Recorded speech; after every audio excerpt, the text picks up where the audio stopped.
Hello everyone and welcome back. In this session, we'll be talking about aspiration, the inhalation of foreign material into the lungs. This is a serious complication that can quickly progress to pneumonia, respiratory distress, or even death if not recognized and prevented. Aspiration is defined as the inhalation of oropharyngeal or gastric contents into the lower respiratory tract. When this happens, the clinical picture may include tachycardia, dyspnea, cyanosis, blood pressure changes, and in severe cases, death.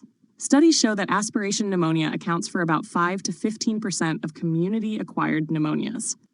The consequences of aspiration depend largely on the volume and nature of what's inhaled. Food particles or solid matter can mechanically block airways and predispose to infection. Acidic gastric juices can cause direct destruction of alveolar and capillary tissue. Fecal contamination, as in bowel obstruction, is especially dangerous because endotoxins can spread systemically, and thick contents can obstruct the airway. Esophageal problems like strictures, reflux disease, diverticula, or neoplasms may also predispose patients to aspiration. The most common bacterial causes of aspiration pneumonia include Staphylococcus aureus, Streptococcus pneumoniae, Haemophilus influenza, and Enterobacter species. Risk factors. Certain conditions increase the likelihood of aspiration. These include seizure activity, stroke or brain injury, decreased level of consciousness from trauma, drugs, alcohol, or anesthesia, flat body positioning, swallowing disorders, cardiac arrest, prevention. Prevention is always the primary goal.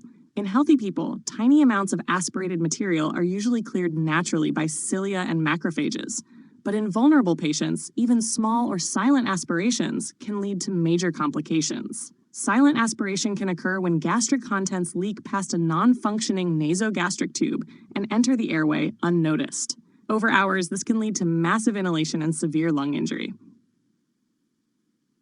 Compensating for absent reflexes. Aspiration is more likely if a patient has impaired glottic, laryngeal, or cough reflexes. This is especially risky in patients who are supine or immobilized, sedated or under anesthesia, post-extubation after prolonged intubation, experiencing abdominal distension or pressure, clinical practices to prevent aspiration. Several evidence-based interventions can significantly reduce risk. 1. Elevate the head of the bed 30 to 45 degrees. 2. Use sedatives sparingly. 3. Confirm feeding tube placement before initiating feedings. 4. Reassess tube placement and gastric residuals every 4 hours. 5. Avoid bolus feedings in high-risk patients. 6. Obtain a swallowing evaluation after extubation if intubated for more than 2 days. 7. Maintain proper ET cuff pressures, 20 to 30 centimeters H2O. 8. Clear secretions from above the cuff before deflating. Special considerations. During vomiting, patients should sit upright or be turned to the side to protect their airway. Oral airways should be removed immediately if the gag reflex is triggered. Suctioning should be gentle and brief to avoid further aspiration. Feeding tube management. Never give feedings unless the tube placement is verified. Improper placement is a leading cause of aspiration.